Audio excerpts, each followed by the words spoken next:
Ever heard of a movie where the FBI planted spies on set, the director was a blacklisted exile making his Hollywood comeback, and MLK's assassination mid-production completely rewrote the script? Welcome to the wild, forgotten world of Jules Dassin's revolutionary 1968 thriller that Hollywood tried to bury. Fact 1. FBI informants.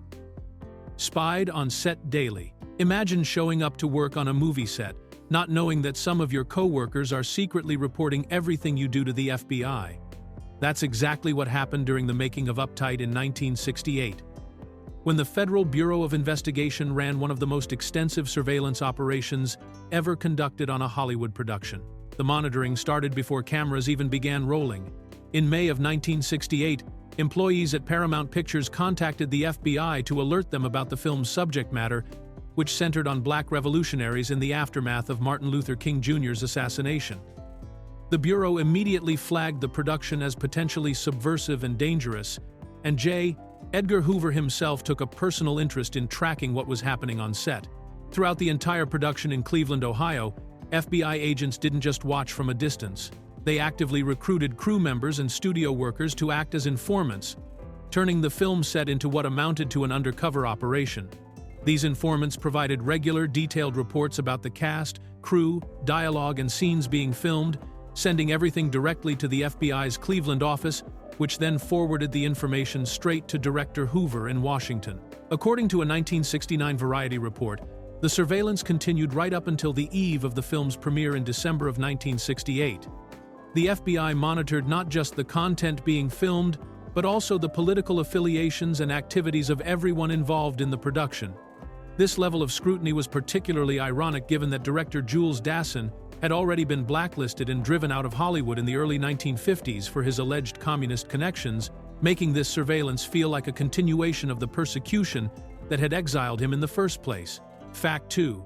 Director's Hollywood homecoming after blacklist exile. Jules Dassin's return to Hollywood to direct Uptight was nothing short of remarkable, considering he'd been effectively banished from the American film industry for nearly 17 years. The director had been riding high in the late 1940s, creating successful film noirs like The Naked City and Night and the City, when everything came crashing down during the communist witch hunts of the early 1950s. In April of 1951, director Edward Dmytryk, who had been one of the famous Hollywood 10 initially refusing to cooperate with the House Un-American Activities Committee, changed his mind and decided to name names to save his own career. During his testimony, Dmytryk identified Dassin as one of 7 known communists in the Screen Directors Guild. Just 1 month later, another director named Frank Tuttle corroborated this testimony, and Dassin's fate was sealed. Although he was never actually called to testify before the committee himself, being named was enough to destroy his American career. Dassin fled to Europe, where he struggled for 5 years in Paris with no work and limited connections. He eventually found success in France with Rififi in 1955, which won him the Best Director award at the Cannes Film Festival, and later in Greece, where he met and eventually married actress Melina Mercouri. His European films, including the comedy Never on Sunday in 1960, earned him international acclaim and even Academy Award nominations. Uptight marked his first American production since being blacklisted, making it both a professional homecoming and a deeply personal project. The film's themes of betrayal and informers clearly resonated with Dassin's own experiences of being betrayed by fellow directors who gave his name to the committee to protect themselves. Fact 3. MLK's assassination changed everything mid-production. When Martin Luther King Jr. was assassinated on April 4, 1968, the tragedy didn't just shake the nation, it fundamentally transformed the movie that Jules Dassin was actively filming at that very moment. The timing was devastating and eerily coincidental, as Dassin had conceived Uptight well before King's death as a straightforward remake of John Ford's 1935 film The Informer, updating the Irish revolutionary story to focus on black militants in Cleveland. The original concept didn't require the specificity of King's assassination, but once that horrific event occurred during production, Dassin realized he couldn't release a film about black revolution without acknowledging what had just happened to the movement's most prominent leader. Rather than scrapping the project or ignoring current events, Dassin made the bold decision to completely rework the film's premise to incorporate King's murder as the central backdrop for the entire story. Dassin and his crew scrambled to gather documentary footage of King's funeral in Atlanta, Georgia, capturing the somber procession and the thousands of mourners who followed the casket. This real footage would ultimately open the film, creating an unsettling and powerful blend of actual historical tragedy and fictional narrative that gave Uptight an urgency and relevance that the original concept lacked. The assassination also changed the film's tone and the characters' motivations, as the story now depicted a community grappling with the immediate aftermath of losing their greatest advocate for nonviolence. By the time Uptight premiered in December of 1968, just 8 months after King's death, it had become something far more pointed and contemporary than anyone initially intended, a film that captured the raw anger, confusion, and desperation of that specific moment in American history. Fact 4. Lead actor wrote his own demise. Julian Mayfield faced the unusual challenge of not only playing the film's tortured protagonist Tank Williams, but also being one of the 3 screenwriters who crafted every moment of his character's tragic arc. This meant Mayfield literally sat down and wrote the scenes of his own character's guilt-soaked deterioration, betrayal, and ultimate death, creating a uniquely intimate relationship between actor and role. Mayfield was far from a typical Hollywood actor when he joined the project. He was an intellectual, a Pan-Africanist activist, and a writer who had been living in exile himself, having left the United States for Ghana and later Europe due to his political activities. When Jules Dassin approached him about collaborating on the screenplay alongside Ruby Dee, Mayfield brought his own experiences of displacement and political struggle to the writing process. The character of Tank that emerged from Mayfield's writing was a deeply flawed, desperate man, an unemployed steelworker and alcoholic who betrays his best friend to the police for a $1,000 reward. Mayfield crafted Tank's journey with an understanding of how personal weakness and systemic oppression could drive someone to unthinkable acts, and he wrote himself into scenes that required raw emotional vulnerability. His performance in the role he helped create became one of the film's most memorable aspects. With Mayfield's Tank wandering through Cleveland's streets drenched in perspiration, the physical manifestation of crushing guilt literally pouring off him. The final scene, where Tank climbs to the top of a steel bridge at the mill where he once worked and signals to his former friends before being shot, carried extra weight, knowing that Mayfield had penned his own character's desperate last moments. Fact 5. Ruby Dee worked sequestered in director's apartment. Ruby Dee's screenwriting process for Uptight was remarkably unusual, as she spent her working days essentially sequestered inside the New York apartment of director Jules Dassin and his wife, the famous Greek actress Melina Mercouri. This intimate and focused arrangement created an intense creative partnership that allowed Dee to fully immerse herself in developing the film's scenes and dialogue. Dee had originally been introduced to the project as a proposal for her husband, the actor and activist Ossie Davis. But when Davis was already committed to filming The Scalfunters, he suggested that Dee take on the screenwriting role instead. Dassin was initially seeking the project for Davis, but he was impressed by Dee's ability to see multiple perspectives and make thoughtful choices about what the story needed, so he welcomed her as his collaborating writer. The daily routine involved Dassin describing scenes and situations to Dee, who would then flesh them out with dialogue, character details, and emotional depth before handing her drafts back to him for review. In her autobiography, Dee described finding the work deeply fulfilling and noted that she felt empowered by her own involvement as a Black woman and activist in the struggle for civil rights, which gave her a wealth of real people and experiences to draw from when creating authentic characters and situations. The partnership between Dee and Dassin proved remarkably smooth and productive, with both artists aligned in their vision for the film's political message and emotional honesty. Dee worked to ensure that the language and events portrayed felt genuine to the Black experience in Cleveland during that turbulent period, bringing authenticity that only someone with her background and dedication to activism could provide to a story about revolution and betrayal. Fact 6. Blacklisted animators created opening credits. The stunning animated opening credits for Uptight were created by husband and wife animation team Faith and John Hubley, who were themselves victims of the Hollywood blacklist, turning this film into an unexpected reunion of artists who had all been persecuted during the Red Scare. The Hubleys brought their distinctive watercolor style to the title sequence, which depicted two young figures moving across gorgeous urban backgrounds set to the music of Booker T. Jones and the MGs. John Hubley had been a key animator at Disney Studios and later worked at United Productions of America, but his career was derailed when he was called before the House Un-American Activities Committee. Hubley refused to name names, which effectively ended his ability to work in mainstream Hollywood animation.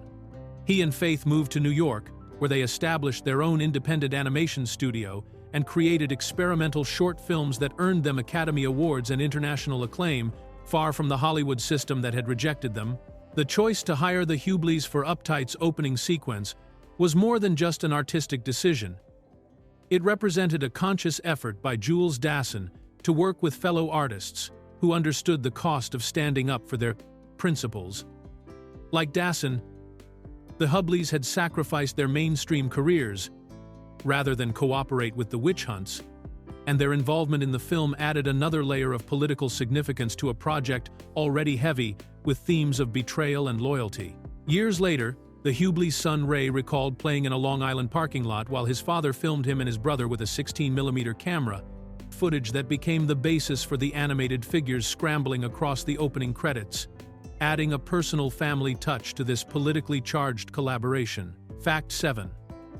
The hit song was originally for a different film. The iconic instrumental Time Is Tight, which became one of Booker T.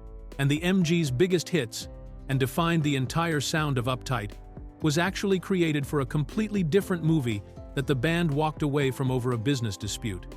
The song had originally been recorded in the mid-1960s and was being considered for the 1968 James Coburn film Duffy, a comedy caper about a wealthy man's schemes.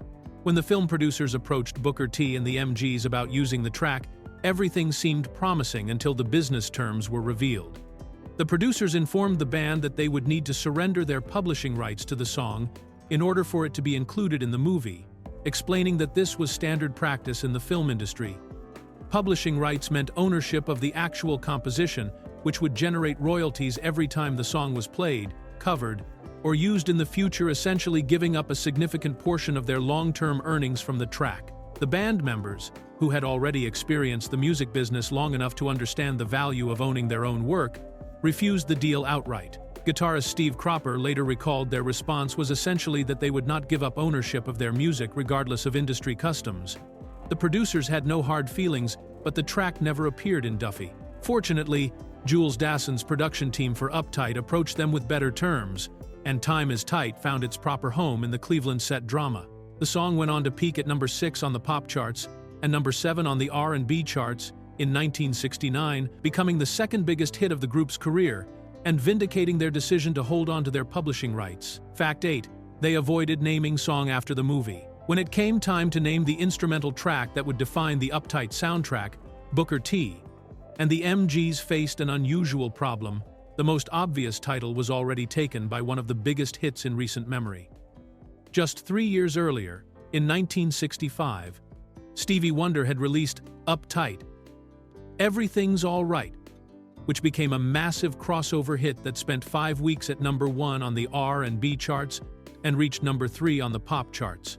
The MGs were well aware that naming their instrumental Uptight would create instant confusion with Stevie Wonder's vocal hit, potentially causing radio programmers to mix up the two songs or avoid playing theirs altogether to prevent listener confusion. This was especially problematic because both tracks were soul music from major artists, and both would be competing for airplay in the same markets and on the same radio stations. The band needed an alternative title that would still capture the urgent, tense feeling of the music and the film it accompanied. They settled on Time Is Tight, which conveyed a similar sense of pressure and urgency, the feeling that events are moving quickly and decisions need to be made now. The phrase fit perfectly with the movie's themes of desperation and the limited time Tank has to make choices before everything collapses around him. The decision proved to be smart both artistically and commercially. Time Is Tight established its own identity separate from Stevie Wonder's hit, and when it was released as a single in February of 1969, it became a chart success in its own right, reaching number 6 on the pop charts, without any confusion about what song listeners were requesting or hearing on the radio. Fact 9. The Blues Brothers made it famous decades later. More than a decade after Time Is Tight first appeared in Uptight, the song found an entirely new audience thanks to two comedians dressed in black suits and sunglasses. When John Belushi and Dan Aykroyd created the Blues Brothers as a musical act in the late 1970s, they knew they needed authentic musicians to back them up, so they recruited two original members of Booker T. and the MG's guitarist Steve Cropper and bassist Donald "Duck" Dunn to join their band. Having Cropper and Dunn in the lineup gave the Blues Brothers genuine credibility as a soul and rhythm and blues act, and it also meant they had direct access to the MG's catalog of instrumental classics.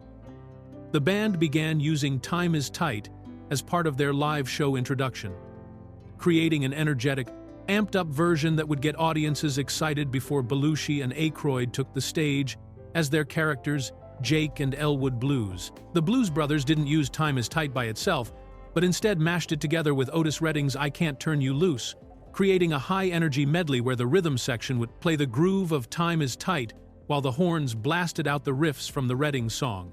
This hybrid arrangement became their signature intro music and appeared in the 1980 film The Blues Brothers, as well as on their 1983 mini-album Dancin' with the Blues Brothers. For younger audiences who had never heard of Uptight or even the original Booker T and the MG's version, the Blues Brothers' use of Time Is Tight introduced them to the track for the first time, giving the song a second wave of popularity and ensuring it would remain recognizable to new generations of music fans. Fact 10.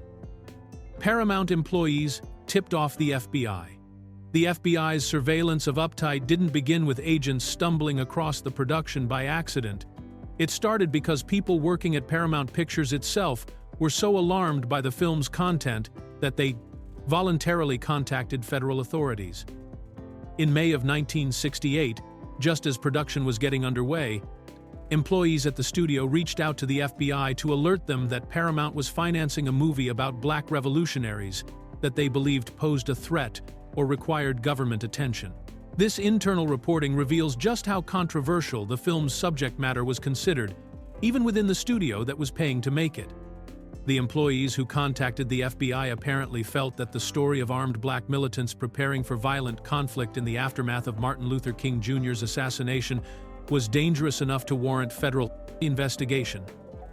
Despite the fact that their own employer had greenlit the project and was actively funding its production, the tip went directly to the FBI's Cleveland office, since that's where the film was being shot. And from there, the information made its way up to FBI Director J. Edgar Hoover in Washington. The fact that the alert came from inside Paramount suggests there was significant internal disagreement or concern about the film within the studio itself, with some employees apparently believing that making such a politically charged movie was irresponsible or potentially harmful. This created an unusual situation where Paramount Pictures was simultaneously financing a bold political film about black revolution, while some of its own staff members were actively working to have that same film monitored by federal law enforcement. The employees' decision to contact the FBI also meant that the surveillance operation was in place before the cameras even started rolling in Cleveland. Fact 11. It's part of a bizarre Irish to black remake trend. Uptight wasn't an isolated creative decision, but part of a strange Hollywood trend where filmmakers saw parallels between Irish revolutionary struggles and the Black Power movement, leading to not one but two major films that transplanted Irish stories to Black American settings within a single year. Jules Dassin's Uptight remade John Ford's 1935 classic The Informer, and just a year later in 1969, director Robert Alan Arthur released The Lost Man, starring Sidney Poitier, which was based on Carol Reed's 1947 film Odd Man Out. Both original films dealt with Irish revolutionaries during the conflict with British rule. The Informer focused on a man who betrays his comrade to authorities, while Odd Man Out followed a wounded Irish Republican Army leader on the run through Belfast. The decision to update these stories with black revolutionary characters suggested that Hollywood filmmakers and studios saw genuine connections between the Irish fight for independence and the struggle for black liberation in 1960s America, with both movements involving oppressed populations fighting against systems of power that denied them equality and self-determination. What makes this trend particularly fascinating is that it wasn't a coordinated strategy or part of some studio marketing plan. These were separate productions by different filmmakers who independently arrived at the conclusion that Irish revolutionary narratives could effectively translate to stories about black militancy. The parallel development of these two remakes suggests that the comparison between Irish and black struggles was part of a broader cultural conversation during this period, with multiple artists recognizing similar themes of colonization, resistance, betrayal, and the moral complexities of violent versus non-violent action that applied to both historical contexts. Fact 12. Director edited in Paris to avoid studio censorship. When Jules Dassin decided to incorporate Martin Luther King Jr.'s assassination and funeral into Uptight after these events occurred during production, he faced a major problem. Paramount Pictures was getting cold feet about the film's increasingly radical message and was threatening to suppress or significantly alter the final cut. Rather than submit to studio control and potentially see his vision compromised, Dassin made the bold decision to take the footage and flee to Paris, where he could edit the film away from Paramount's watchful eyes and interference. This move was particularly risky because Dassin was editing a film that Paramount had financed, essentially taking their property out of the country to complete it on his own terms. However, Dassin had spent years working in Europe after being blacklisted from Hollywood, so he had both the connections and the experience to pull off this kind of independent operation. He knew that once he was in Paris, the studio would have a much harder time exerting direct control over the editing process, giving him the freedom to shape the film exactly as he wanted. In Paris, Dassin worked to seamlessly weave the documentary footage of King's funeral in Atlanta into the fictional narrative, creating the powerful opening sequence that set the tone for the entire film. The editing process allowed him to enhance the militancy and revolutionary themes that Paramount was nervous about, ensuring that the film's political message remained uncompromised and direct, rather than watered down to make the studio more comfortable. By the time Dassin returned with the completed film, it was too late for Paramount to make significant changes without essentially remaking the entire movie. Fact 13. Cleveland locations. Now totally unrecognizable, Uptight serves as an accidental time capsule of a Cleveland that no longer exists. With filming locations on the city's east side and in the industrial flats area that have been so completely transformed over the past 5 decades that they would be virtually impossible to recognize today. The film captured a specific moment in Cleveland's urban history when the city was dealing with industrial decline, racial tension, and the deterioration of neighborhoods that had once been thriving working-class communities. The Flats, where much of the film takes place, was depicted as a declining black neighborhood skirting Cleveland's steel mills and industrial infrastructure, with decaying buildings, narrow streets, and the constant presence of heavy industry in the background. This area has undergone multiple waves of redevelopment since 1968, transforming from an industrial zone to an entertainment district, and then through various other incarnations, with very little remaining of the physical landscape that appeared in the film.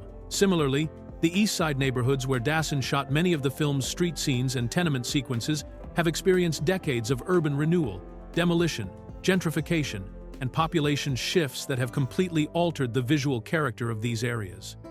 The steel mills that provided the backdrop for Tank's character, he was an unemployed steel worker who visits his old workplace in one memorable scene, have largely disappeared as Cleveland's economy shifted away from heavy manufacturing.